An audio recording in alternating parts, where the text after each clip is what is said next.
Hey, so as you can see, new mic.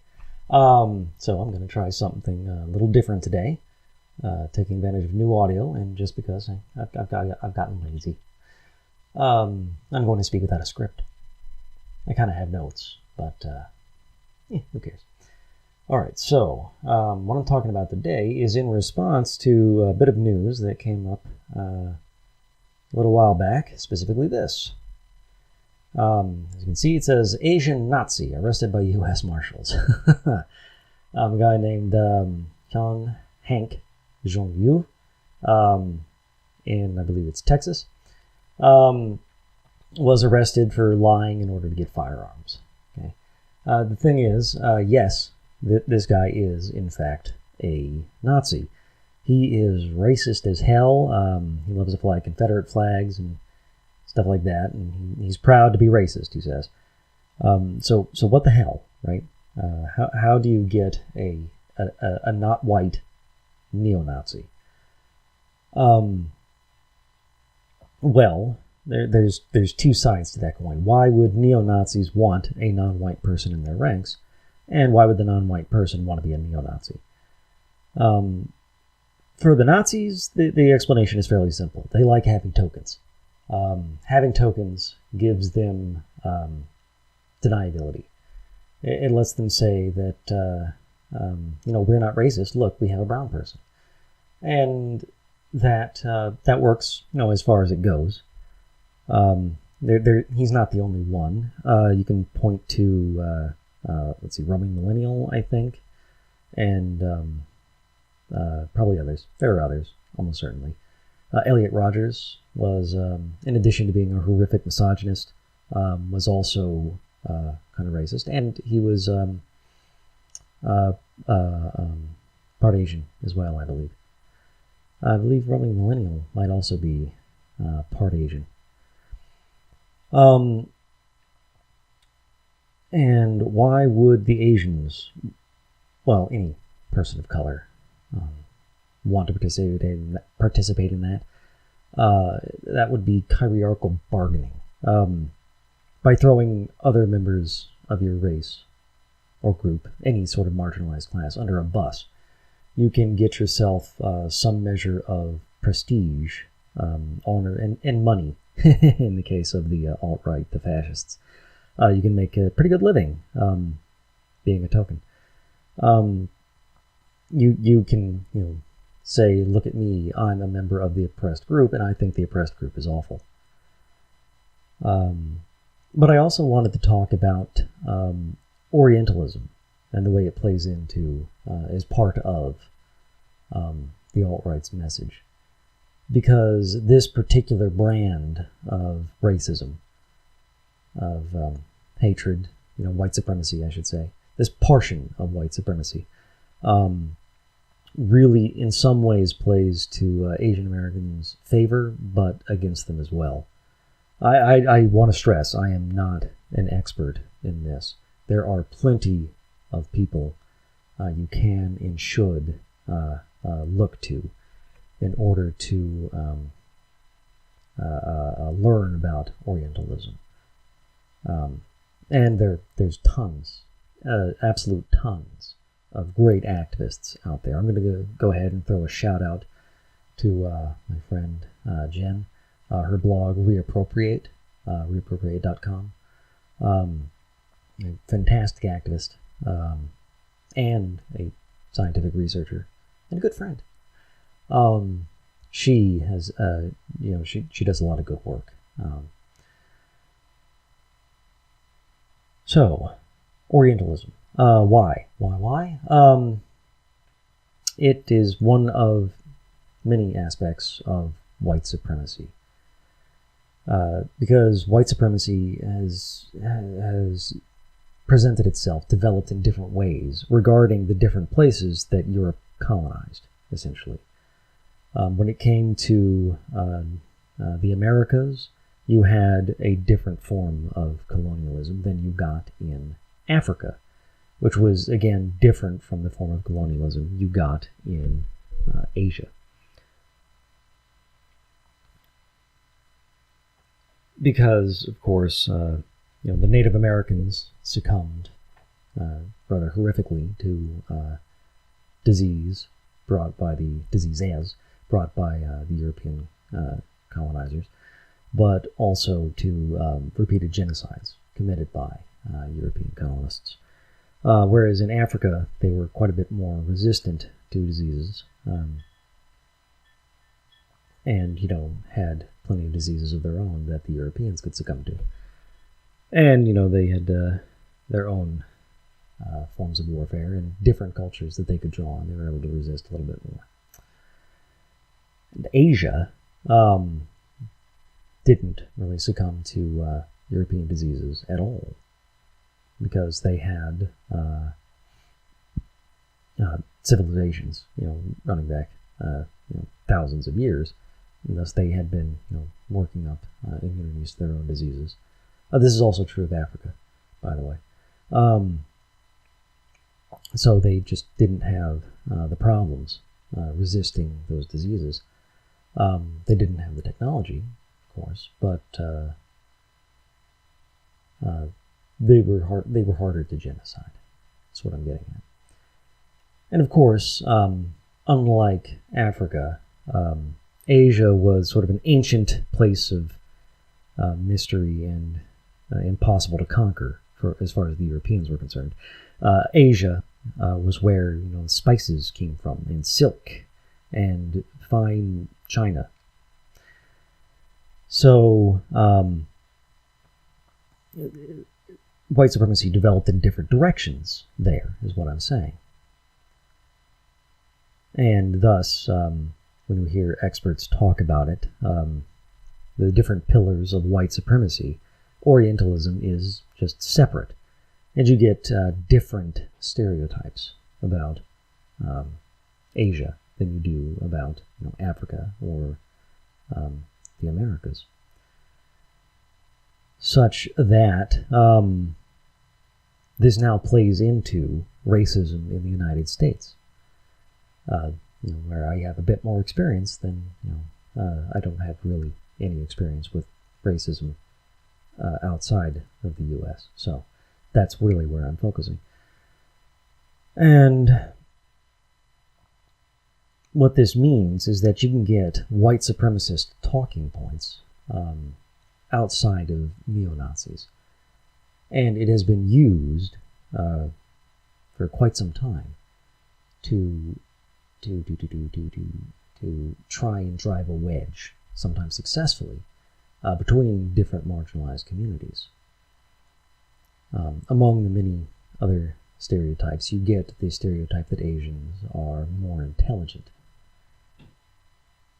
You can find this, for example, in Charles Murray's odious work, The Bell Curve, aka, racism and how to have fun with it. Wherein he says, quite openly, that black people are less intelligent than white people, are less intelligent than Asians. And this talking point has made it into the wider American culture in a way that's very unfortunate. You also hear, that's the origin of the, Chinese people are good at math thing, or Asians are good at math, pretty much regardless of where they come from. And you can hear it pretty much everywhere. And speaking for the community I'm most involved in, the atheist/skeptic community online, it's been making some very strong and explicit inroads with respect to white supremacy, because, Sam Harris, douche canoe extraordinaire, invited Charles Murray himself onto his podcast, Sam Harris's podcast. Don't remember what that's called. You can find that he's popular, to discuss his book. And Harris called his work provocative, when the better term would have been "fuck you," because it's racist bullshit and long discredited. It's not that Charles Murray has been ignored; he's been proven wrong and an asshole. But you also hear it among less famous and equally douchey atheists like Peter Boghossian,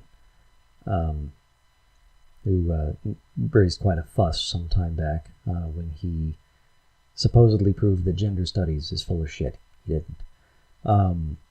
And he went on David Smalley's podcast, Dogma Debate. And then, Smalley and Boghossian tossed around a whole bunch of far-right wing, neo-Nazi, in fact, talking points, talking about alphas and betas and sneaky fuckers and cucks.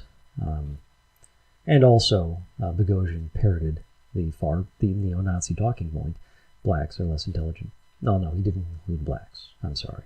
I don't think so. I can't confirm this because, Smalley keeps his archives locked behind a paywall, and I'm not going to give him money for anything.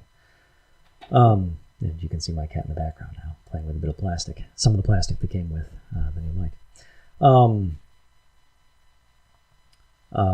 He just said that he thinks Asians are more intelligent.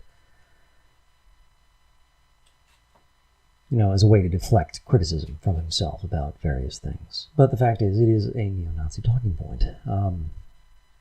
It's a way to explain why the Asians have, these great cultures and those wonderful gift spices, they were able to dismiss. But silk, not so much. China, not so much. Neither, the flatware nor the 2 or 3,000 year old empire. And of course, the whole Japan rising from the ashes of World War II to become, an industrial superpower, especially with respect to electronics. So, that is, I just want to make it clear, that is a neo-Nazi talking point, but it's also much older than that. It goes back, hundreds of years to when Europe started pulling itself out of the Dark Ages and into the modern era.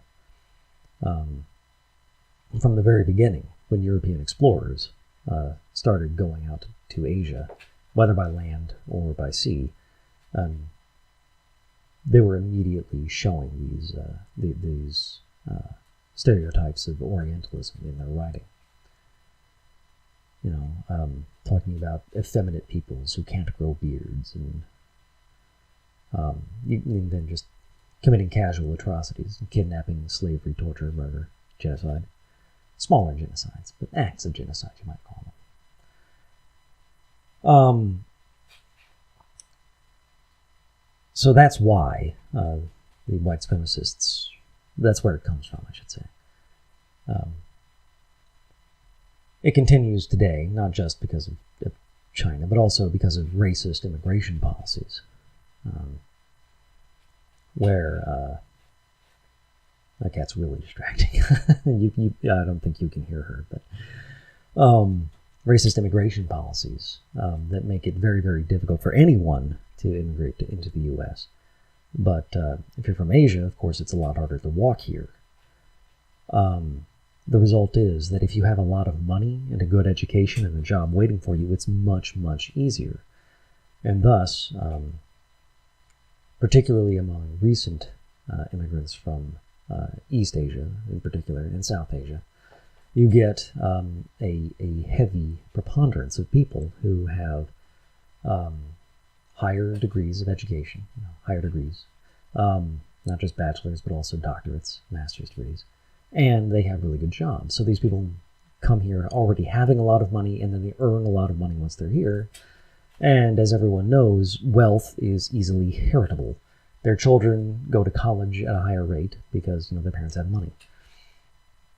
And thus, their children end up wealthy as well.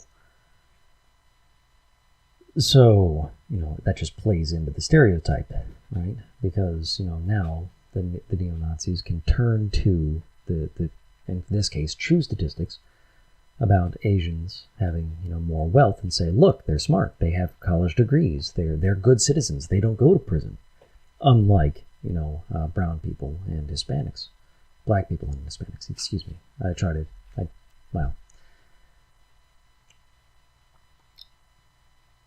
And so, all of this the neo-Nazis can use to try and deflect from accusations of racism while still just being white supremacists. And this also gets used to divide marginalized communities, as I said earlier. The myth of the model minority is the term I've seen used, where Asian Americans are held up as these, standards of excellence. This is the way brown people should be. Why can't you be more like your brother? And this, not only harms Asian Americans in themselves, because a large number of Asian American immigrants and children of immigrants, multi-generational stuff, don't have the advantage of wealth that some immigrants do have. And so this is used to cover up and ignore the very real problems that they face as immigrants, as people of color, as people without wealth. And just say, hey, look, Asians are great, so we can ignore your suffering. It's also used to drive a wedge between Asian Americans and other people of color and other kinds of immigrants. Because, of course, they get held up as this model minority. They get to bask in this status, and it gives them a somewhat easier time when it comes to scholastic work and getting jobs, because the stereotype works in their favor in some limited instances. The result being that when people buy into this, it can make for difficulty in collaboration with other oppressed groups, which is very unfortunate. But all of this does an excellent job, I think, of explaining why some individuals might buy the Kool-Aid and actually become active Nazis. Because, they buy into the myth and they say, I truly am better. Not realizing that, like every other token, the neo-Nazis will throw them under the bus as soon as they become inconvenient in any way. I mean, look at what happened to Milo Yiannopoulos. As soon as it came out that he had downplayed the harm done to white children by sacerdotal rape, as it were, boy molesting priests, he was out. And I don't know that his reputation has recovered at all. And, this is just history repeating itself, because, Hitler had a gay friend. He actually ran the brown shirts for a while, before Hitler, had him executed. So, this is all just by way of giving, a very brief, very light, not particularly good introduction to what Orientalism is. If you try to do research, be aware that Orientalism also talks about art and architecture. These are ways of talking about the influence of and love for East Asia in particular among artists and architects. But within critical race theory, there is there's a branch of study called Orientalism. It's one of the pillars of white supremacy, and it's valuable to understand. It's a way to help explain why you really shouldn't make jokes about the smart Asian, coming to fix your phone or anything like that. It's not helpful, and it participates in a brand of racism that has been harmful and hurtful to Asian populations, and ignores some real suffering both in the past and in the present. Thanks for watching. Please like, share, subscribe. See you around.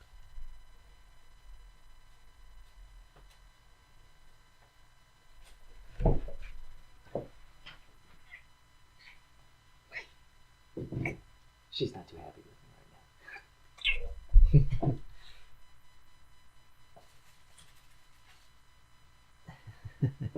All right. No, I'm definitely stopping.